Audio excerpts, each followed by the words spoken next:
Hello, my name is Ray Hughes and I'm an interviewer for the Veterans History Project. And we are today at the main library of the Cincinnati-Hamilton County Public Library in Cincinnati, Ohio. Today's date is the 12th of May, 2014. And today we are speaking with Mary Sullivan O'Driscoll, who was a donut dolly during World War II. And Mary, we'll start our interview with a little history of your life. If you would, where were you born and when? Well, I was born in Lakewood, Ohio in 1920, March 24th, 1920. And what? And who were your parents? Oh, my father was William Francis Sullivan, and my mother was Wilhelmina Littleton Sullivan. I see. And what did your mom and dad do for a living? Well, my father came from the Upper Peninsula of Michigan, and he was one of 18 children, the last one of 18 children. And he came to Taunton, Massachusetts, where he met my mother, while her mother was buying millinery in New York for her shop. So when she came home, her daughter was engaged, and she was an only child. Oh my So, and that was in Taunton, Massachusetts.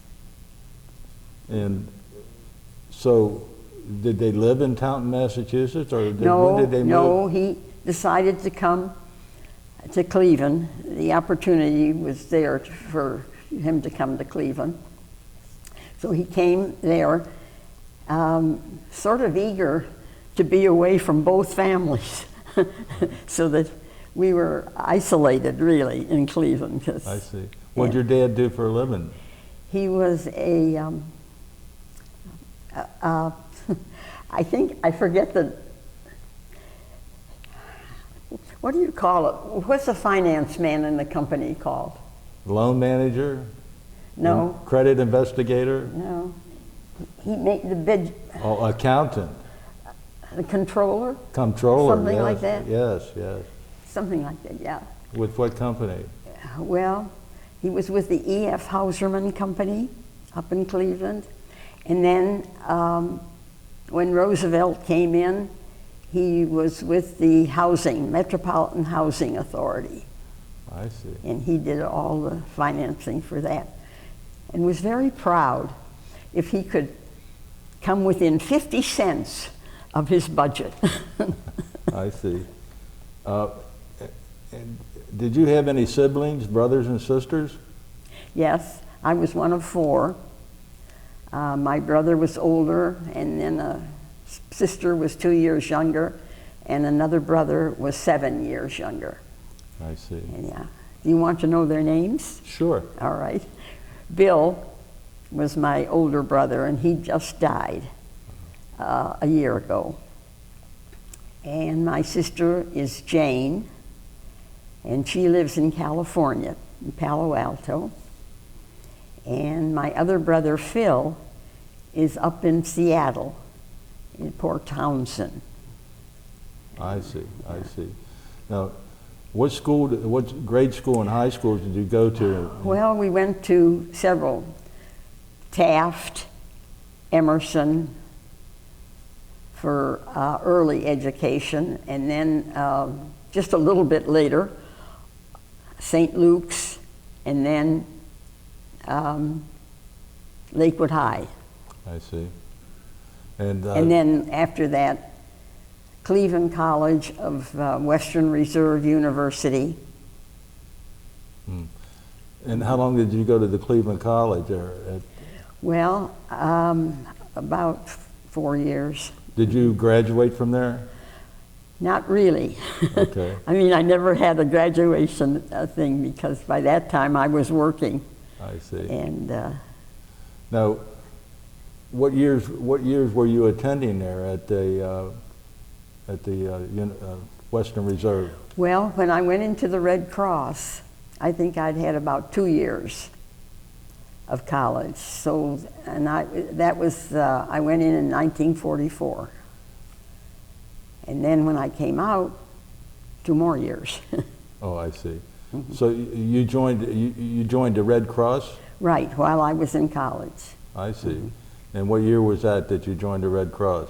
What year? 1944. 1944. Mm-hmm. Mm-hmm. Well,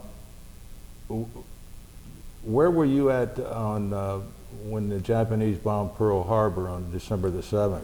Well, that's interesting because I had gone to, first of all, I went to church and I saw my best friend, and I wanted to tell her about how my boyfriend had called me on Friday before, and he was with the FBI, and he was called down to South America.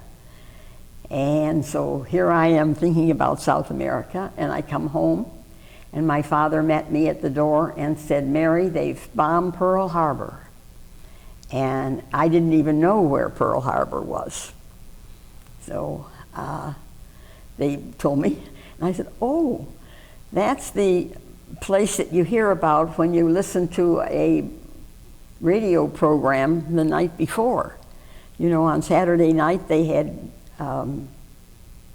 music coming from a hotel, and I forget the name of the hotel, but it evidently was on that beam that the Japanese planes came in, so they could bomb it perfectly." Okay, so that is December 7th, 1941, and you're 21 years old then. So you're still in, you're attending the Western Reserve College at that time? Right, but I was also working at the Aluminum Company of America. And, you know, I'd take some courses in the college and then work at Aluminum Company of America. And then I was working for a machine tool company.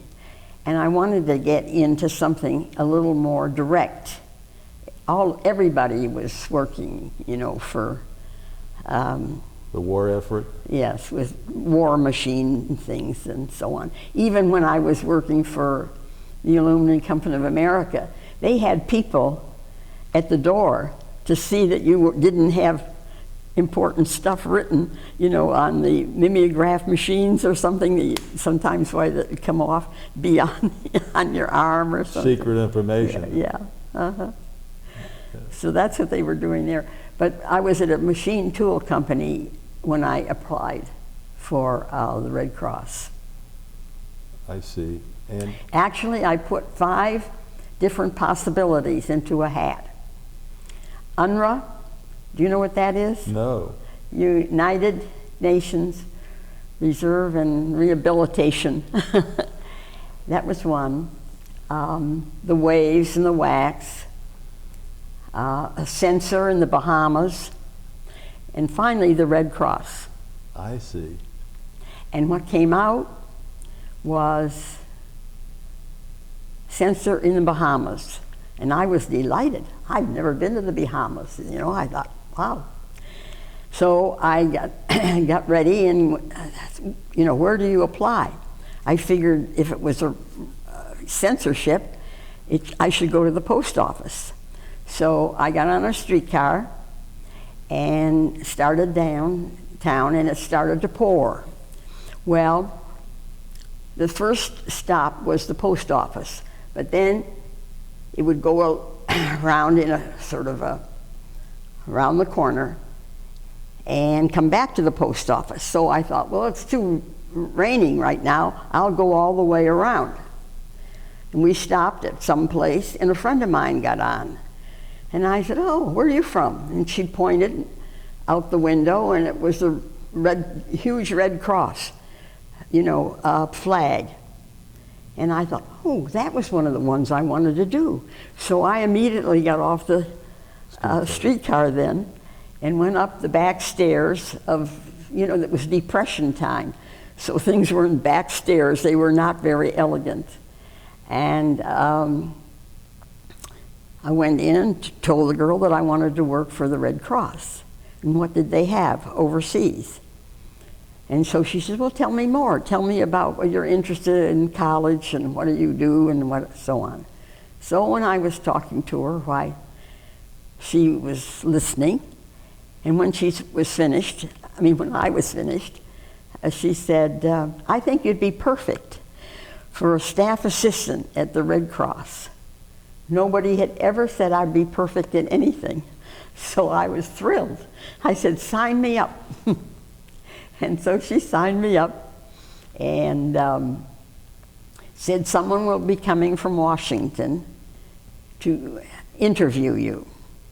So I went home and saw my friend, the same one that, had told me about, that I had talked to just before Pearl Harbor. And I said I would join the Red Cross. And her mother looked at her and she says, young lady, don't you ever do something like that to me. She says, does your father know about this? I said, not yet. And she says, well, you better go home and tell him. So that night, we were having soup for dinner. And I said, I think I should tell you that I have joined the Red Cross. And he held his spoon like this for a whole minute. And finally he said, tell me more. Well, he couldn't say very much against it because his secretary had a sister who was in the Red Cross, and she used to send home these glowing letters, and he would bring them home and read them to us. And that's what gave me the interest in the Red Cross, were her letters about what she was doing overseas. So anyway, that was that was the way the dinner ended. And I guess their concerns were his pretty daughter being around all the GIs, I guess, huh? No, she was telling about how they wash their hair in helmets, and she was telling about the bad parts, really. Yeah. But you felt as though you were, going to be a help. Yes. Yes. Oh, no, she was kind of a sob sister type of person. Do you know what a sob sister was? No. Well, those are people who were supposed to play on your heartstrings. And that was what she did. Oh, okay. So this was, what year was this? That would have been about 44. 44. My mother had died in 43. And my brother was over in the South Pacific. So you can imagine how my father felt when I said I was going to do it. But he was very good about it and helped me. So what was your first position, assignment, I should say, with the Red Cross? My first assignment when I got overseas? No, while you're in the United States. Oh, no, this was for overseas work, definitely overseas. Okay. And yes, I wanted to get in more than anything I have ever wanted to do. So I tried to figure out, I knew that I was underweight, because for my height, I was supposed to be 121 pounds. And I was 117 when they, weighed me. So the girl said, well, I'll send the application in. And I said, no, I'll take it and I'll mail it on my way home. And I took it and I changed it to the 121 pounds. I took 117 and made it into 121. Very good. Yeah. So, so your application was approved? Yes, and the woman came out and interviewed me. And some of the questions that she asked me, were, what if you had to tramp through some forest or mud or something like that? I said, oh, I always wanted to be a missionary in South America. And she said, her eyes got big as all. I don't know whether we want this kind of a person or not.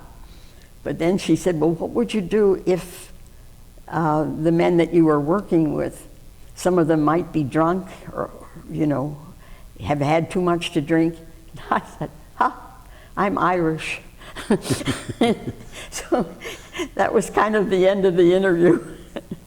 But anyway, I was told that I was accepted.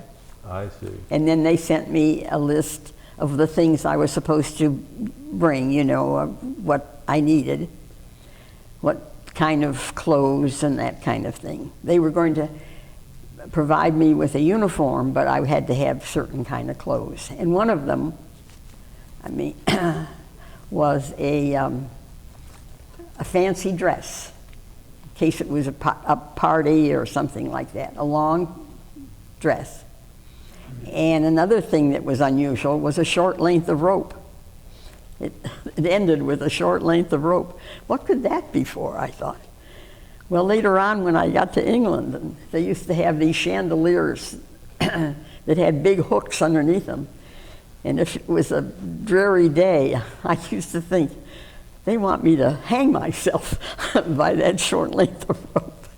But actually it was for laundry, you know, to hang up your laundry in a bathroom or something. Oh, okay. Yeah, I found that out much later. You had to improvise and take care of your own facilities. And, right. You know, no washing machine or dryer, huh? Yeah, no dryers, out of the question. Yeah. So you got your assignment overseas, then, I'm assuming. Yes, you went for the training in Washington. You went to American University, and then they sent you to Fort Lee, you know, to kind of get you interested in how to handle yourself with a bunch of people. And now the subjects, you had different subjects at the school, Washington University? Yes. Well, we stayed at a hotel. We went back and forth to the school. I see. We stayed at a hotel in Washington. And you had different subjects that you had to study there? Is that correct? What was that? Different subjects, like a classroom or what? No, they would have people come in and tell you what it was like, you know, to be a Red Cross girl, and what the things were that you would be running into. What did they tell you? I think the thing I remembered, actually they didn't, I don't remember very much of what they told us, but I do remember that they said, sometimes you will be taking people out on a trip, and you'll be very enthusiastic and about the trip. But by the time you're coming home, you're tired. You're dead tired. And I found that to be very true. So they didn't tell me anything about really what I did. Oh, okay. So. And what did you do at Fort Lee? Just danced with the boys and asked them questions, you know. And you were in uniform all this time? Yes, yeah. Now, did you have promotions or like regular rank or anything like that in the Red Cross? Well, you got hash marks, but it was nothing formal, no. And you didn't get, actually, when we did get over there to England, actually I thought I was going to go to South Pacific because everybody in Ohio was kind of going to the South Pacific. It was the 37th Division, my brother was in that, you know. So for this fancy dress, I got a dotted Swiss, something that would be good in the tropics, that kind of thing. And then they said that you had to have a warm sweater. So I figured that firemen had the warmest sweaters, so I went and got what the firemen had. All the other girls, I found out, had pretty pink and blue sweaters. Mine was ugly and black, straight. So it was fun to do all that. And so when did you find out you were going to where you were going to be stationed? well, after we had, I had been interviewed, it was about 3 months later that I went to Washington, and then all this happened. And I was put in with a group of Southern girls. And that was when I first found out how Southern girls are and how they are so happy that their friends have bought cute shoes. You, my friends, I'm so proud of you because you bought such cute shoes. Well, I noticed that they had painted their footlockers with their names and everything on it. So I waited until they went to sleep, and then I went out in the hallway and painted my footlocker out in the hallway. And I was in my pajamas out there, and this was a hotel. And the men would be going by, and they would look down the way and see this person painting their footlocker as though I was a witch or a vision of some kind. They couldn't believe anybody would be out in the hallway doing this. So, and the girls in the room didn't know. I thought they were so sophisticated that I didn't want them to know about it. Oh, yeah. I had to wait until they went to sleep before I could do it. But I got my footlocker painted with my name and the APO number and everything that we were at. And then we went to New York, and we weren't allowed to talk to anybody. One girl, not from my group, but we heard about it, ran into some people and was telling about, what she was doing. And she was sent home. So they held this up as a thing never to do. You do not talk to anybody. You don't recognize anybody on the street. You could call your parents, but that was all. And you couldn't tell them where you were. I see. And from New York, where did you go? Well, then we were put on the Aquitania one night. They told us we were to get all ready, and we went on to the Aquitania in New York, and had a rather uneventful trip across the Atlantic.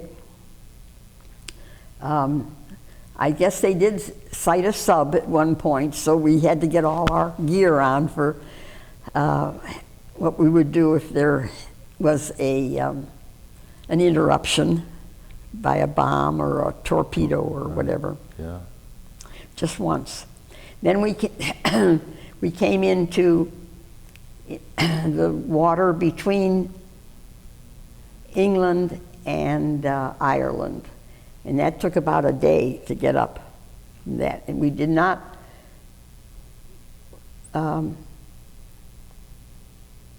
well, it took us a day because we went very slowly up to Glasgow. And then we took a train down that night to London. And they told us what hotel we were to be in and so on. And then the next day we were to meet at Grosvenor Square and to have not an interview, but kind of a big gathering of these people who wanted to be in the Red Cross and who had been chosen.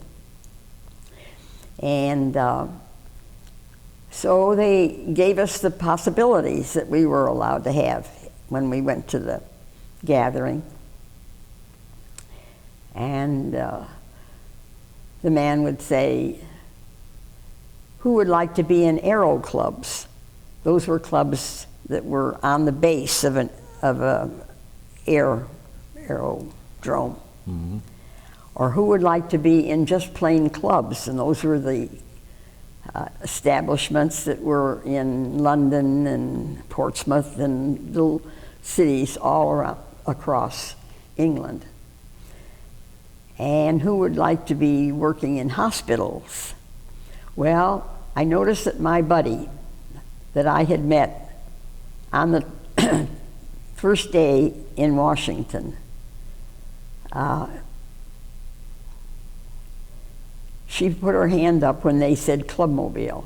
So my hand went up for clubmobile. I didn't know what a clubmobile was or anything about it, but the two of us were going to be together. So then the next day, we were told where clubmobile girls go and what they did and what, they were expected to do. And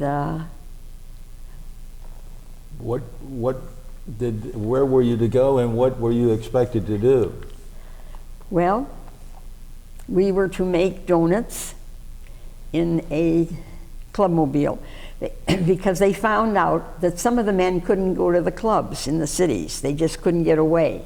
So they felt that they should have some person that represented home to the people who had to be on base all the time, or maybe in the forest where they stacked bombs.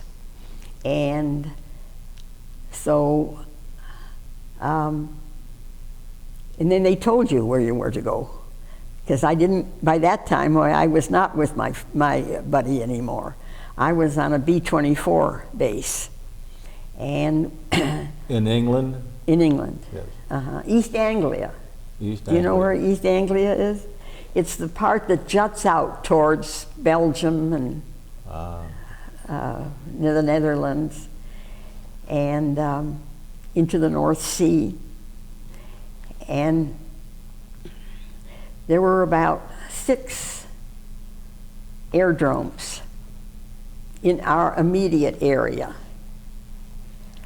And we went to one every day.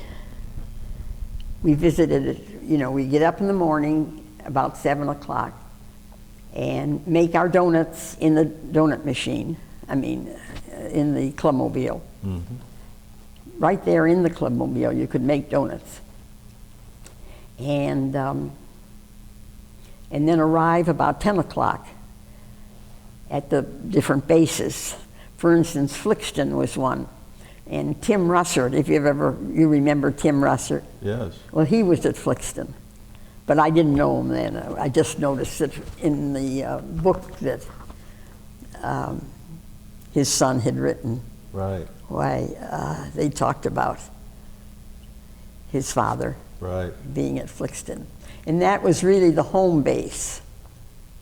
And then the other ones were Halesworth and different named places in the area. Now, we had a driver. A clubmobile was a converted bus, a great big green liner. They called them green liners, but it's the same kind of a bus we have going through the streets of Cincinnati. They would convert it. Would you like a drink of water? Oh, thank you. Yes.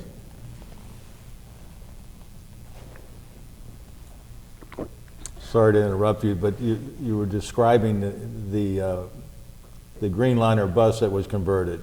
Right. In the front part of it, well, the driver sat in the front part, and then about 3 feet or 4 feet away was the donut machine, and also the place where we mixed our dough, and the bins where we kept our flour, and so on.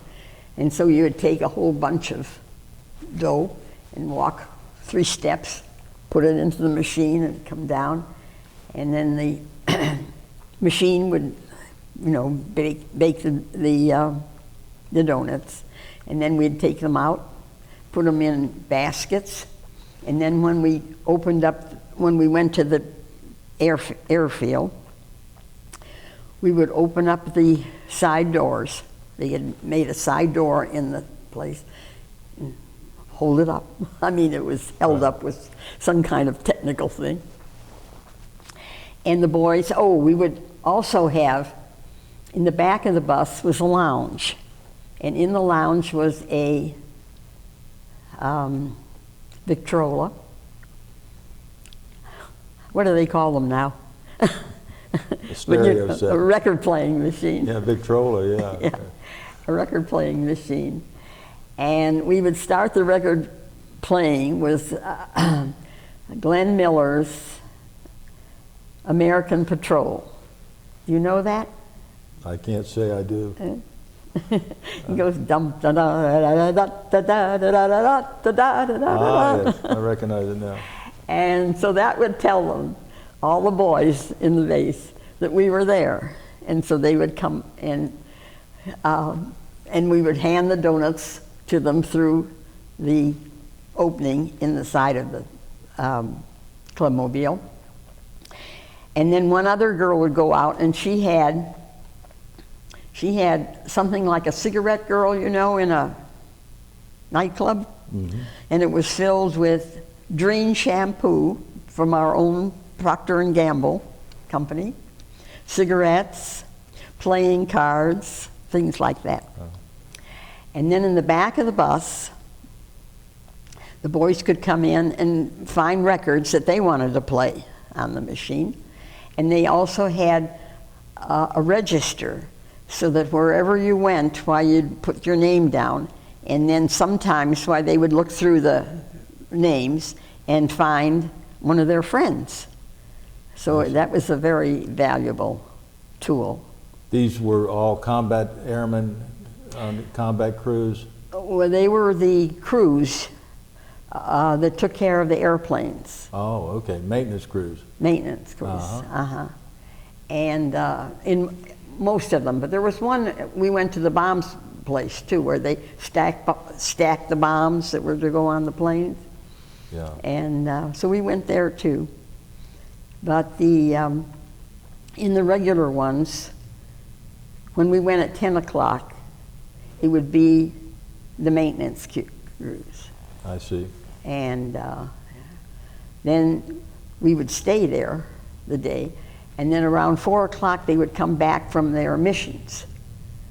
And they would, before they went into the debriefing room, why they would just pass by the thing and take a donut or something. Right.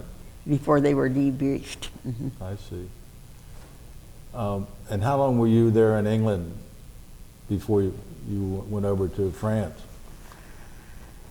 Well, I had several jobs in England. After we went there, why they sent us, let's see, actually, before we got down to East Anglia, they sent me back up to Glasgow again. So we were serving donuts and coffee to the boys who had been wounded and were being loaded onto the Mary or the Queen Elizabeth or the Aquitania. And this was really my first job. I should have told you that first, but that's all right. Yeah. And they would come in on the trains, and then they would be put on tenders to get out to the ship. And when they were on the tenders, that was when we would give them the donuts and the coffee and wish them luck going back.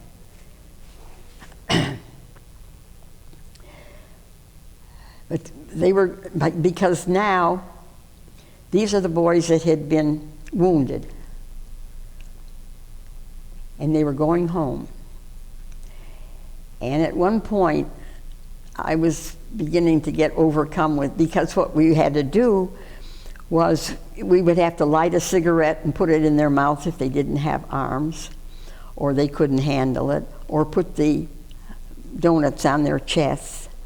So I turned around, and there was a man that was standing at the edge of the ship. And I walked over to him, and he was kind of in the shadow. And I said, "Isn't this terrible, to see these boys that were so wounded and wrapped in bandages and so on?" And he said, and I think I began to cry, yeah. And he put his arm around me, and he said, "They're going home, and there are so many who aren't." And then the sun came out, and I looked at his face, and he didn't have a face. I mean, it was, part of his face was just gone. And he saw me, and he says, "They tell me," he saw me shudder, and he said, they tell me that they have wonderful plastic surgeons back home, and that my face will be fixed up just beautifully. Is that right? And I wished I had taken his name so I could find out how did his family greet him, Right. you know. That had to be very emotional, It was. that whole But it experience. was, what it did was it seared all my emotions in me, just like you do the juices in a steak or something, because I didn't cry anymore after that, That's no matter what I saw. What a story. What a story. I say, what a story to tell us of your experiences there. So that was one thing. And then after that, after the time up there in Glasgow, they sent me down to the hospitals down south near Blandford.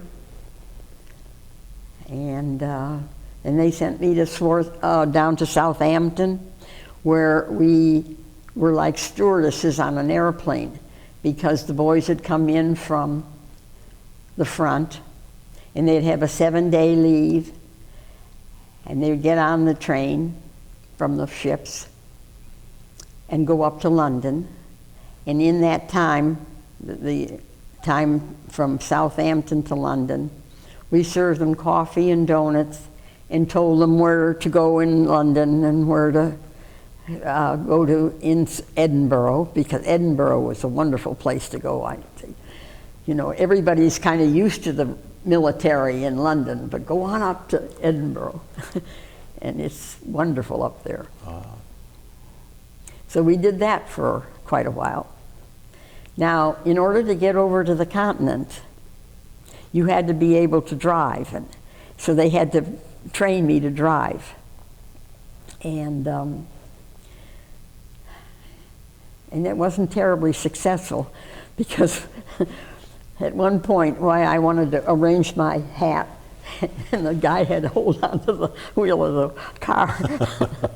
And another time, I didn't double clutch. He had a double clutch to do the English driving. And I was behind one of the double-decker buses they have in London, and I slipped into it. So it took me a little longer than it did most people. You slipped into it. Right.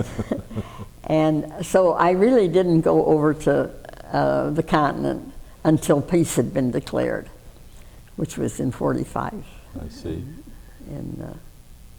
Or maybe it was 40, no, it was 45. Right.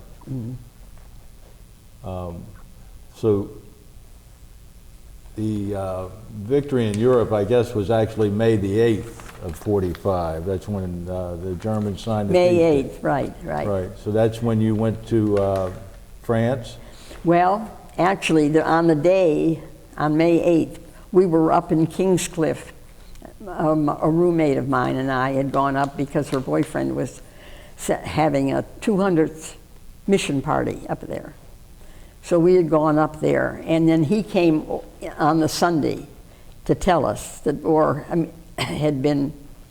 was over with, that peace had been declared. And we all hugged, you know, and so on. And then I thought, well, I better get back to London. So I quickly got on the train and was going back to London. Everybody else was staying in London. I mean, was going back to Southampton, actually. So that I missed all that peaceful thing where the king came out and the queen, you know, they came out, and the two princesses who are now, you know, the queen.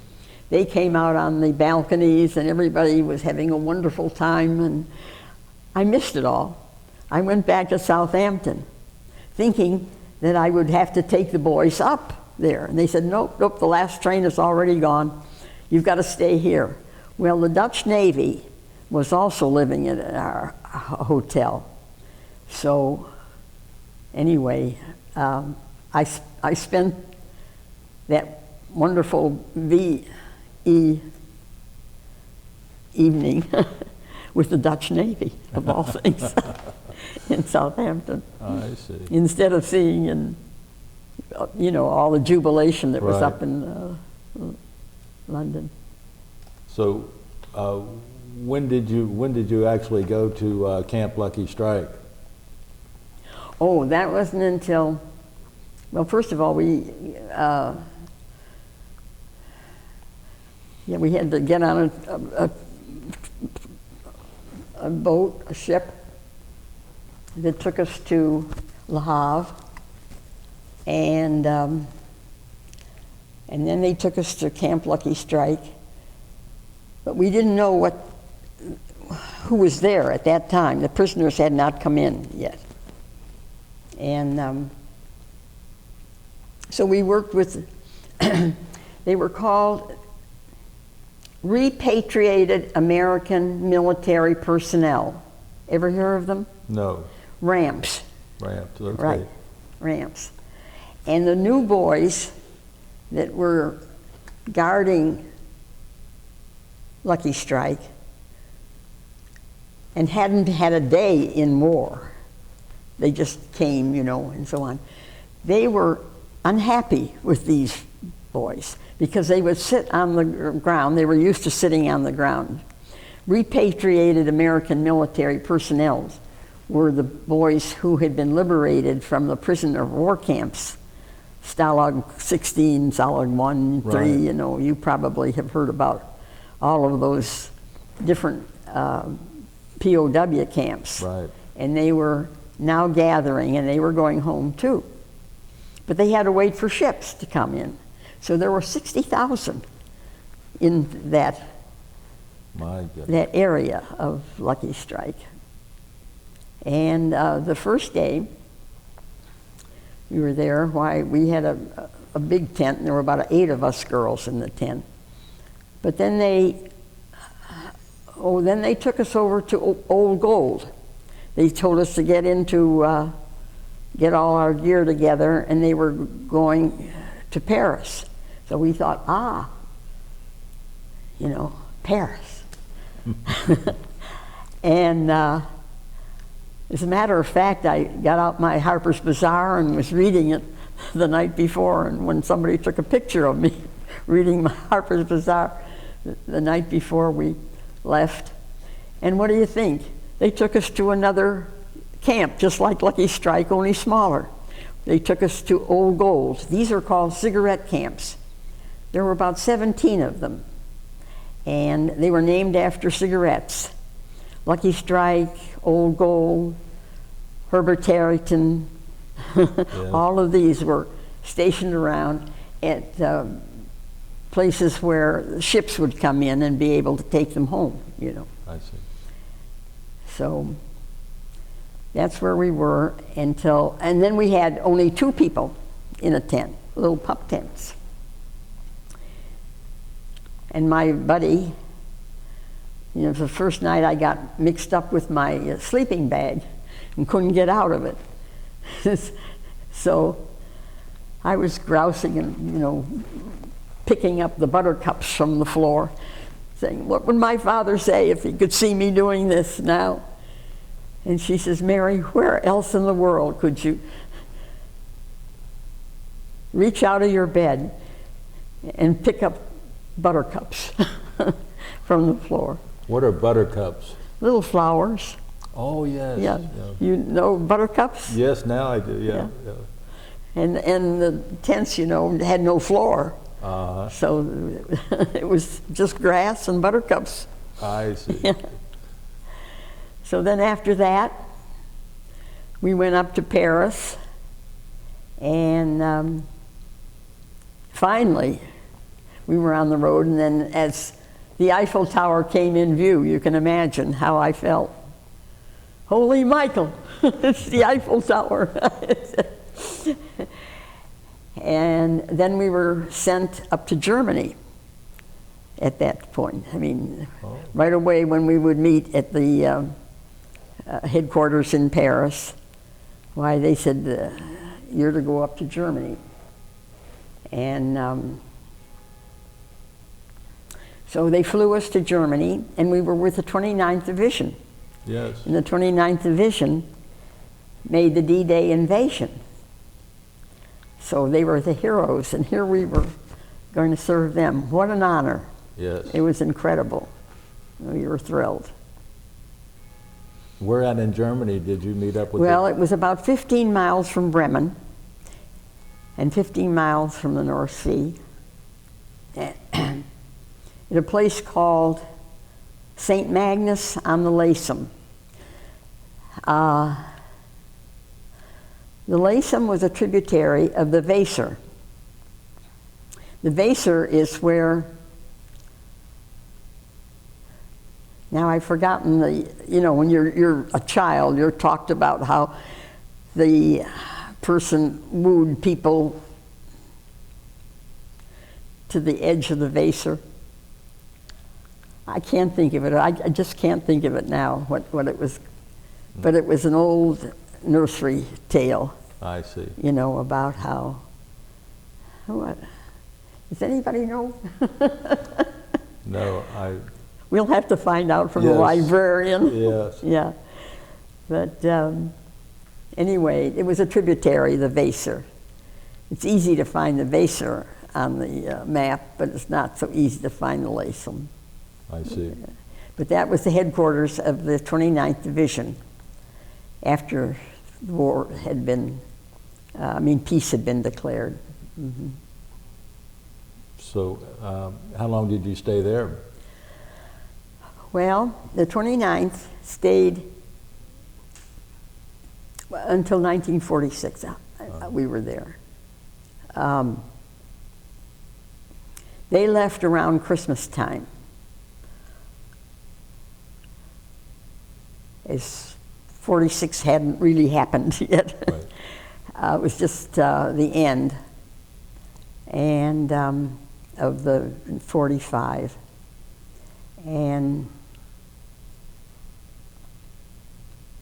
so another girl and I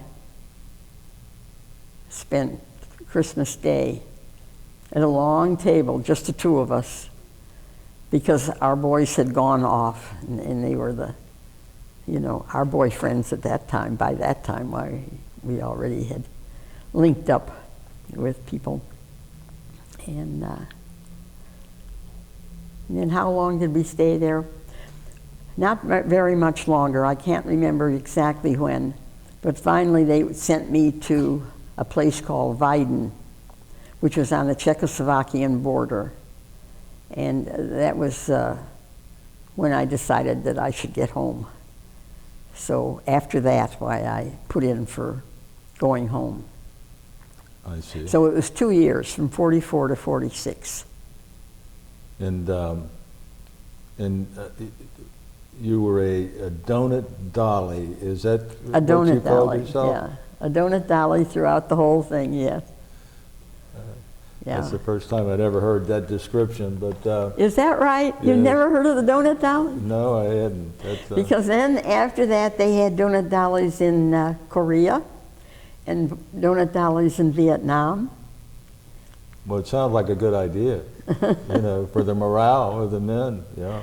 Well, they had in in Vietnam they had T-shirts that said, let me see what they said. A touch of home in a combat zone on the front. And on the back, it was a smiling face in a fire base. So that sums up.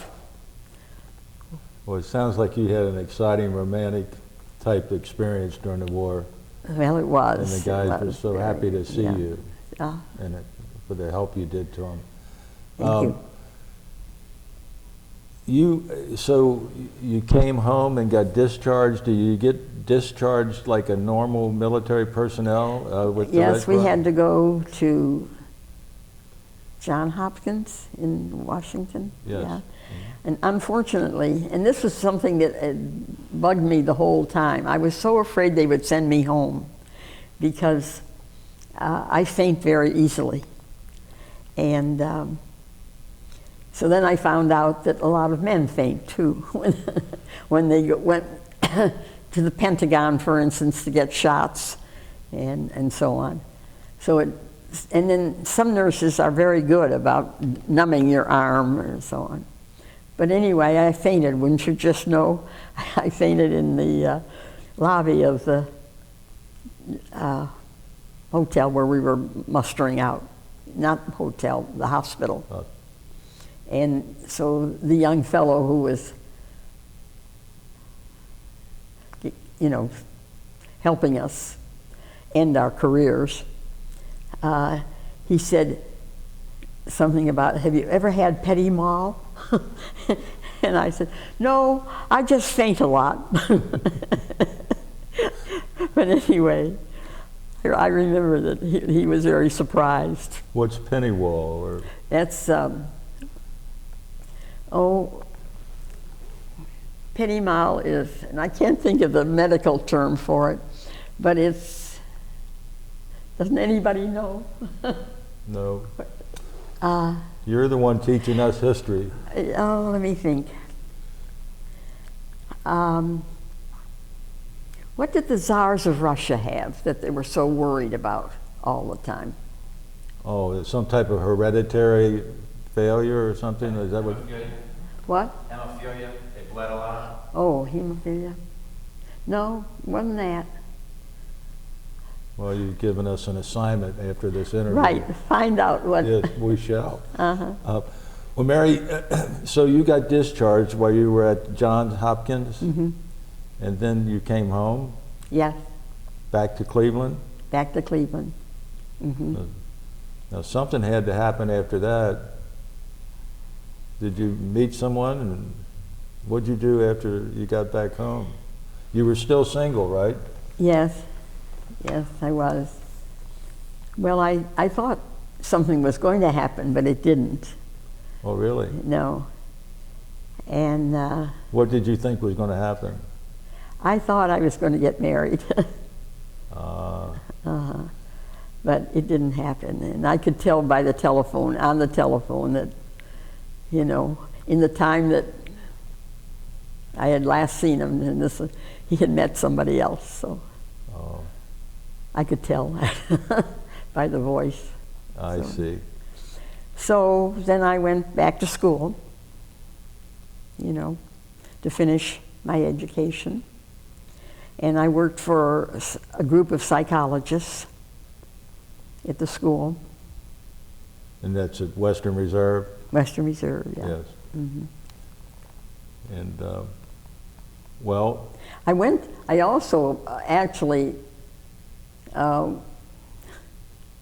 this is interesting, because I don't know how many boys had the same experience. But I put in a job for a stewardess in an airplane, because I thought that was what I used to do, you know, except on trains going from Southampton. And I don't know what happened with the interview, but when I left, I turned around and I saw she took it and pushed it into the round basket. Oh, is that right? And didn't even accept my. Oh. So whether or not I was acting as though I knew how to be a stewardess, I don't know what had happened, but I didn't pass muster there. You didn't get a chance. But, when did you meet your husband? Well, not for a while, not until there was I went out to California. First of all, I went to Florida to be with a friend. And I worked in Jacksonville, Florida. And then some girls came up and said, how would you like to work at a dude ranch? And I thought, oh, I'd like it. How about it? And she said, well, she said, we have a job waiting for us in West Cliff, Colorado. Come with us. I said, okay. But so I went home and I told my father, you know, that I was going to go to Colorado. And so he was understanding. And after Florida, I went to Colorado, and after that, I put in also to teach school there in Colorado. But then I called up to tell them what I was going. I called my sister, who lives in California. I called her to tell her that I wasn't coming to see her right away. And I heard her voice and just got homesick and said, I will be coming there. I'll let you know what train I'm taking. But I'm taking a bus out of here as soon as possible. And it was one of those telephones, where everybody sits around and listens to what you're saying, right, in a restaurant and so on. And everybody, when they heard that I was not going to be staying there, they said, I think, Mary, you've made the right choice. So evidently, they could see that I was homesick and wanted to see my sister. So then I went out to a place in Palm Springs. And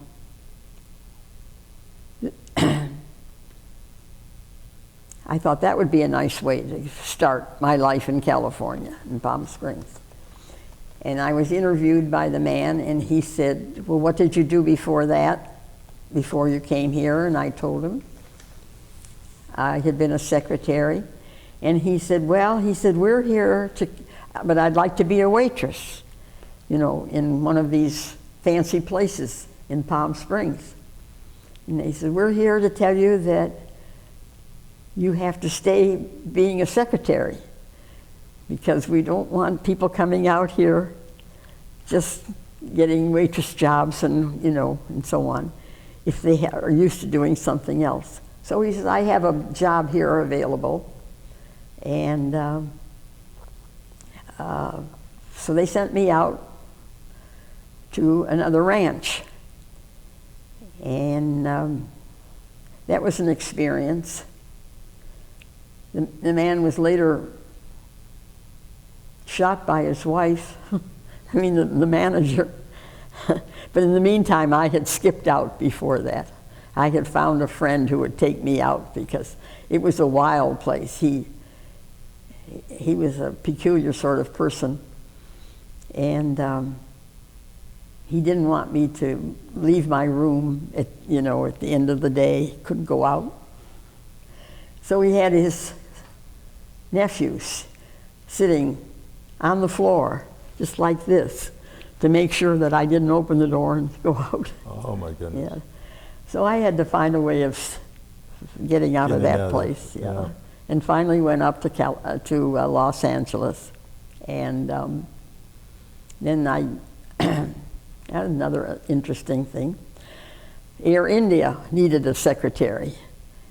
So I started working for Air India. And I worked there for about 3 years. And then I met Howard Hughes. And we were looking for a private plane for him, because that's what the men in the office did that. And I finally wanted to go up to San Francisco and be closer to my sister. And so I went up there and was secretary to the president of the Borden Company at Pier 9 up in San Francisco. Mm-hmm. Had a wonderful time there. Mm-hmm. You still haven't got to where you met your husband. Oh. Well, see, a lot of years passed between then and this. Oh. Different organizations were, the first organization I belonged to in Los Angeles was for women who had been in World War I. And they were called the WOSL, W-O-S-L, Women's Overseas Service League.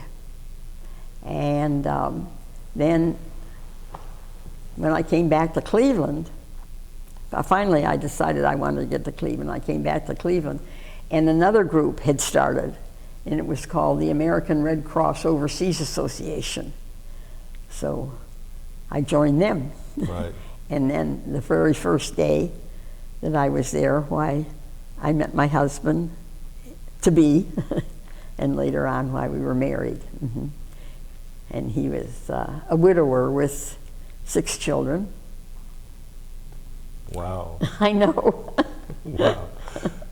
Yeah. And Sound of Music was coming out. Do you know that movie? Yes.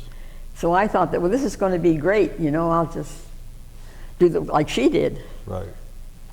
You know, just play an instrument, and it wasn't like that. But anyway, it was interesting. I can see, yeah. So you raised all 6 children then? Yes, yes. For all intents and purposes. Now, 2 of them had left. One of them was going to go get married, and one of them was going to be a doctor. And so he had gone out to California. So they didn't live at home, but the other 4 did. What was your husband's name? Donald O'Driscoll. Donald O'Driscoll. And how long were you married? Well, he died in '87, and then that was the... What year were you married? What year were you married to Donald? 64. 64? So you were married 23 years before he died. Yes, yeah. That's quick figuring. Yes, yeah. But, I'd have to have a pen and pencil. now, did you continue working while you were married to Donald with the children, or?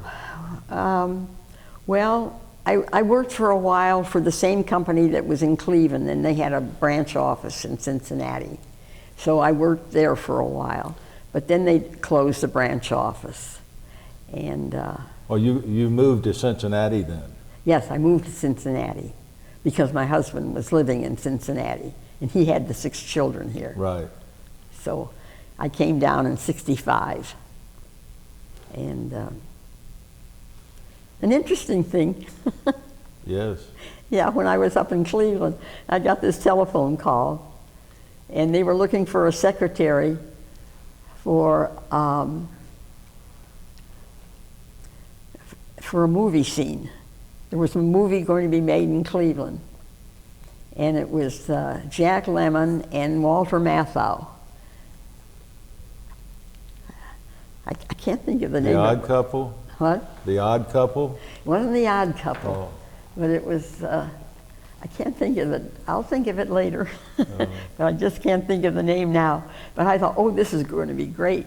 And then I said, well, I'm going to be married, so I guess I better not say yes. And I turned it down. Oh. And Well, you could have been a movie star. I could have been at least a secretary. Well, it's been a wonderful interview, learning about your experiences. Well, I'm sorry, I can't think of all the things, the names of places anymore, but Well, you now were, at 94. you were quite thorough there, actually. There were a lot of topics there that I'm sure people would be interested in learning about what services and how you helped take care of our men during the war. Oh, And what a terrific morale builder you and the other donut dollies were. well, thank you. Thank you very much. I don't know that the family is so interested, but Well, I can assure you a lot of people are interested in, and we thank you for this interview. thank you very much.